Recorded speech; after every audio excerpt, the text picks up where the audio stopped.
साथियों, मेरा नाम प्रेमपाल सिंह है। मैं आईआईटी रुड़की 2018 ग्रेजुएट हूँ और यूपीएससी इंजीनियरिंग सक्सेस 2018 का मैं ऑफिसर भी था।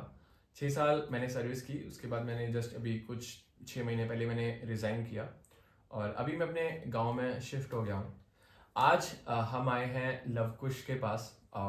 लवकुश हमारे हमारे अपने ब्रज के हैं और ये दोनों भाई से मैं पर्सनली बहुत ज़्यादा प्रभावित हूँ।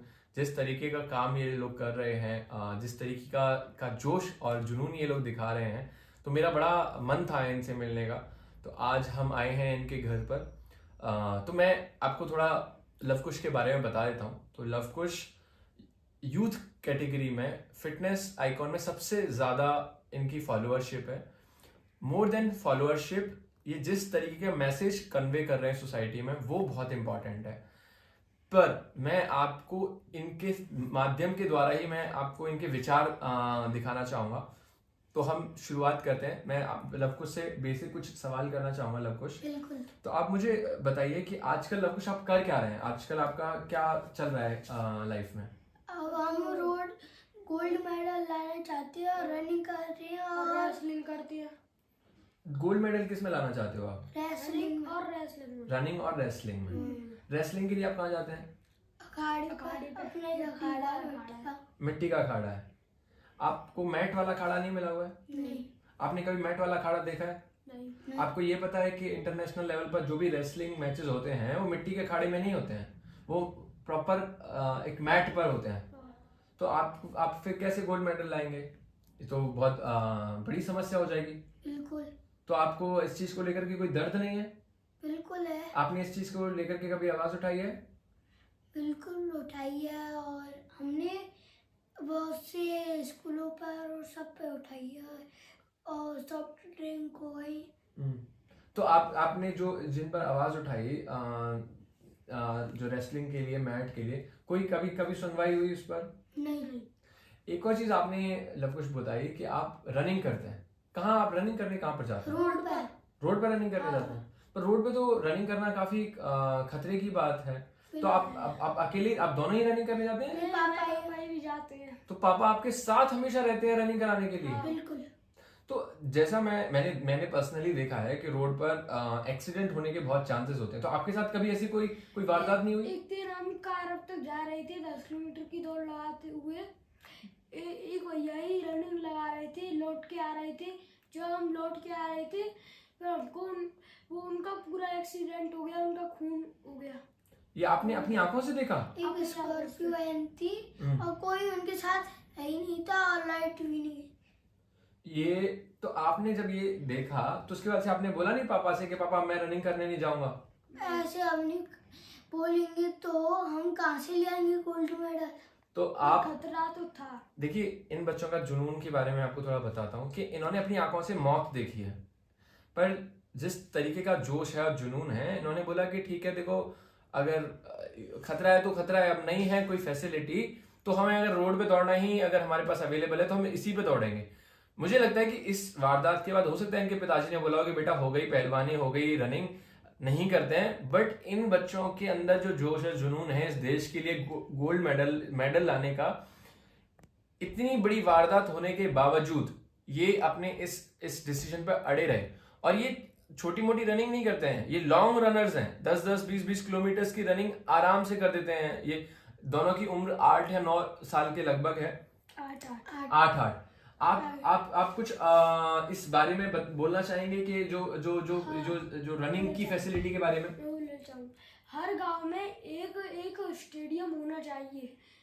जो हम रनिंग लगाते हैं रोड पर को कुछ भाई कमेंट में कहते हैं जो आर्मी के लिए करना चाहते हैं तैयारी, वो गोल्ड मेडल लाना चाहते हैं कुछ भाई, वो हमसे कमेंट या फोन करके कहते हैं भाइयों आपके घुटने खराब हो जाएंगे, आप रोड पे मत दौड़ा करो। इस वजह से यू लाइफ प्राइज जिनसे हम एक निवेदन करना चाहेंगे, वो एक हर गांव में एक स्टेडियम बनवाए जिससे गांव का बच्चा रनिंग कर सके और अपने माँ बाप का नाम रोशन करे, अपने गांव का नाम रोशन करे। देखिए, ये इनकी मासूमियत समझ लीजिए, इनके अंदर का प्यार समझ लीजिए, इनके अंदर का दर्द समझ लीजिए। ये खुद खिलाड़ी हैं, एथलीट हैं, तो ये जानते हैं उसका महत्व कि जीवन कितना बदलता है एक इंसान का। इसके बावजूद ये अपना तो कर ही रहे हैं, ये एक इतनी मासूमियत से एक अपना अनुरोध प्रकट कर रहे हैं कि हर गांव डिजर्व करता है, हर बच्चा डिजर्व करता है कि वो अपनी अपनी जो अपने अंदर की ऊर्जा है उसे कंस्ट्रक्टिव डायरेक्शन दे सके। हर किसी के माँ बाप इतने पैशनेट नहीं होते, इतने सपोर्टिव नहीं होते कि वो आपको आपके साथ लग करके आपको रनिंग कराने ले जा सकें। ऐसे सिचुएशन में अगर हमारे पास एक प्रॉपर फैसिलिटी होती है तो माँ बाप में कॉन्फिडेंस होता है, वो अपने बच्चे को इस तरीके की एनवायरनमेंट में ढलने देते हैं। तो मैं भी व्यक्तिगत तौर पर अनुरोध करूंगा माननीय मुख्यमंत्री योगी आदित्यनाथ जी कि कम से कम स्टेडियम बने, वो बात की बात है, बट मिनिमम बेयर मिनिमम आप इतना करवा दीजिए कि गांव में एक जमीन आवंटित हो जाए, मिट्टी का ही रनिंग ट्रैक बन जाए, उससे कम से कम बच्चे वहां पर दौड़ना शुरू करें। मैं आपको आंकड़े के तौर पर बताता हूँ, अभी 40 किलोमीटर के रेडियस में एक स्टेडियम है, गणेश राज स्टेडियम। भारत में लगभग 2000 स्टेडियम है। चाइना में सेम पॉपुलेशन के लिए अराउंड 1,70,000 प्लस स्टेडियम है। तो इतना बड़ा डेफिसिट है, वो डेफिसिट कवर करने में बहुत वक्त लगेगा, बट बेयर मिनिमम जितना आप करा सकते हैं वो है कि हर गांव में कम से कम जमीन आवंटित हो ताकि बच्चे जो है उस रनिंग वगैरह कर सकें। क्योंकि रोड पे दौड़ना एक तो जान का खतरा, दूसरा शरीर का खतरा, घुटने खराब हो रहे हैं, है ना। तो ये दोनों समस्या। एक बार तो मैं कुश्ती कर रहा था, मेरा हाथ भी टूट गया था, प्लास्टर हो गया। देखिए ये मैं बता रहा हूँ ना, ये इस देश की वो युवा पीढ़ी है, ये वो युवा शक्ति है जो आपके सामने मैं दिखा रहा हूँ, जो लवकुश दोनों भाई हैं, जिनमें जोश और जुनून की बिल्कुल भी कमी नहीं है।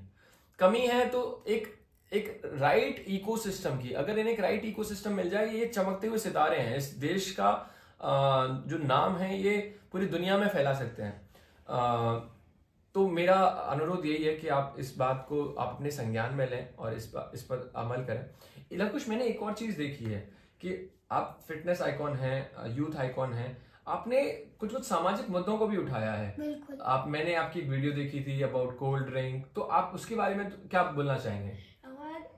इनको बिल्कुल मत पिया करो, इनमें जहर है, ये हमारे शरीर को खराब कर सकते हैं। हमारी पड़ोस की एक लड़की रोज स्टिंग पीता था, उसके लीवर में खराब हो गया पूरा, वो हॉस्पिटल गया था। परिवार था वो। देखिए ये एक एथलीट की ऑब्जर्वेशन है। अभी ये बच्चे सेकेंड क्लास में हैं, तो ऐसा नहीं कि इन्होंने बहुत फूड की पूरी अंडरस्टैंडिंग बिल्ड कर लिया है, कोर्सेज कर लिए हैं, फिटनेस बेसिक समझ में आता है कि हाई शुगरी ड्रिंक्स हैं, लिवर इफेक्ट हो रहा है, पड़ोस में इन्होंने देखा है।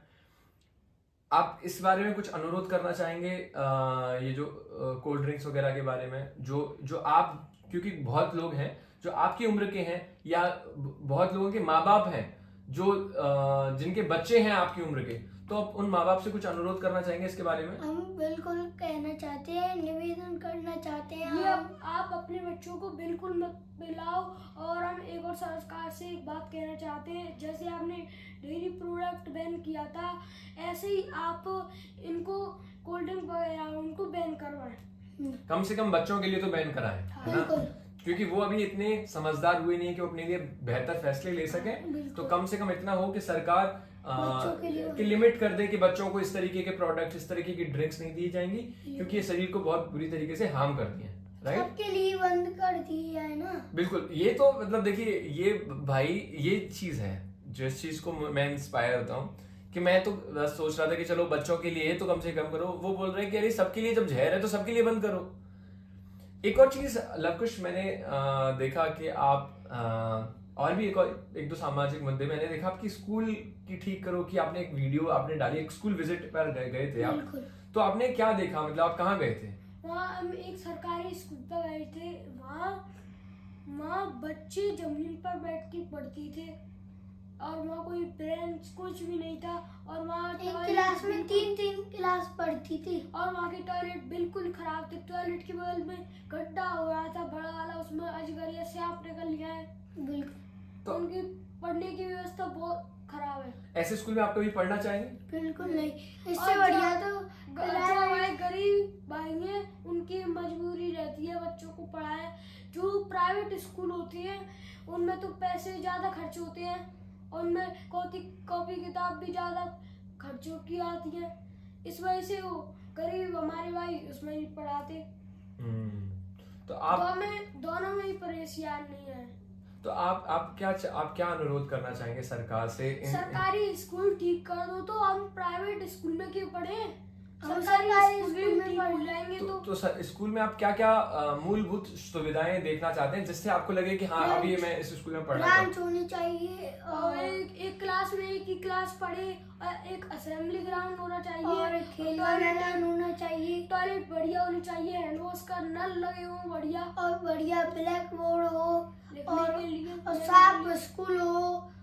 देखिए ये बहुत ही बेसिक बातें कर रहे हैं कि मूलभूत सुविधाएं हर इंसान को समझ में आता है कि एक बेसिक फैसिलिटी अगर आप नहीं देंगे तो आप नहीं पढ़ा सकते। आप शिक्षा आप कितना भी अच्छा टीचर्स वहां ला दें उससे नहीं होगा। आपको एक इकोसिस्टम इंफ्रास्ट्रक्चर बिल्ड करना पड़ता है।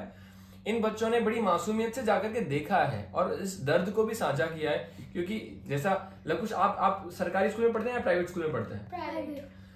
आपने प्राइवेट स्कूल जाना क्यों चुना? क्योंकि उसमें साफ सफाई होती है और बढ़िया होती है और टीचर टाइम से आते हैं और गार्डन है, उसमें पार्क है, सब कुछ है। देखिए किसी बच्चे का ना मन लग जाता है, गार्डन है, पार्क है, सिक्योरिटी गार्ड बाहर सब सिक्योरिटी देने के लिए है, क्लीनिंग टाइम से हो रही है, टीचर्स प्रोफेशनल हैं, बच्चों को दिखता है। अगर अब ये तो बच्चे हैं, बच्चे के माँ बाप अगर कोई स्कूल का बिल्डिंग टूटा हुआ है जहां पर घास उगी हुई है, सांप आ सकता है, तो किसी भी माँ बाप का भरोसा ही नहीं आएगा। वो बोलेगा पढ़ाई बाद में होगी, यहाँ तो जान का खतरा है, राइट? तो ये बच्चों की तरफ से भी वही सेम गुजारिश है योगी जी कि आप इस बात को थोड़ी गंभीरता से लीजिए। सरकारी स्कूलों की व्यवस्था सुधरेगी तो ये हम कोई नहीं चाहता है कि वो अपनी शिक्षा में इतना ज्यादा पैसा खर्च करे। अगर अच्छे सरकारी स्कूल होंगे तो हम उनमें पढ़ेंगे और हमारे हम अपने गरीब भाइयों के साथ पढ़ेंगे, सबके साथ एक अच्छी दोस्ती बनेगी, एक अच्छी कॉमराडरी बनेगी। अदरवाइज अभी क्या होता है, जो पैसे वाले के बच्चे हैं वो अच्छे स्कूल में पढ़ के वो आगे निकल जाते हैं और जो गरीब के हैं वो और गरीब हो जाते हैं। जो अमीर होते हैं वो तो विदेश पढ़ने में चले और गरीब लोग होते हैं वो अपने बच्चों को यही पढ़ाते हैं, विदेश नहीं भेजते, उन पर पैसा ही नहीं, कहाँ से भेजेंगे वो। बिल्कुल ये बहुत बेसिक चीज हम डिस्कस कर रहे हैं और बच्चे मासूम हैं, प्यारे हैं, ईमानदार हैं, देख करके समझ पा रहे हैं कि ये किस तरीका का अन्याय है जो गरीब बच्चों के साथ हो रहा है, किस तरीके के स्कूल में वो पढ़ने जा रहे हैं। ये भी जैसा इन्होंने बोला कि अगर गिवन अ चॉइस, अगर ऐसा स्कूल है तो they will not choose it. तो मेरी आपसे गुजारिश है कि कृपया इस बात को गंभीरता से लीजिए। हमारे उत्तर प्रदेश के सरकारी स्कूलों को कृपया करके थोड़ा बेहतर करिए ताकि उनमें एनरोलमेंट बढ़े।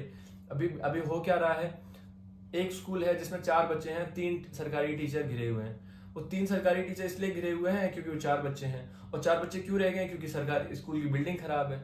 कोई माँ बाप अपने बच्चे को अपने को एनरोल ही नहीं कर रहा। और छत भी नहीं है और बारिश आई है तो क्या वो नीचे ही होता, कहाँ पढ़ाए? मतलब समस्या गंभीर है। जैसा इन्होंने देखा वैसा मैंने देखा ना, इनको मैं कुछ सिखा के लाया हूँ स्कूल के बारे में। ये एक ईमानदारी का फीडबैक है। इन्होंने खुद जाकर के उस मुद्दे को उठाया, उस मुद्दे के बारे में बात करी है। तो मैं आपसे अनुरोध करूंगा कि आप कृपया इस बात को गंभीरता से लें और हमारे उत्तर प्रदेश के सरकारी स्कूलों को बेहतर करें ताकि हमारे जो भाई हैं, गरीब परिवारों के भाई और बहनें हैं, वो भी सरकारी स्कूल में पढ़ सकें और अच्छी शिक्षा प्राप्त कर सकें। धन्यवाद। जय दाऊआ। जय दाऊआ की।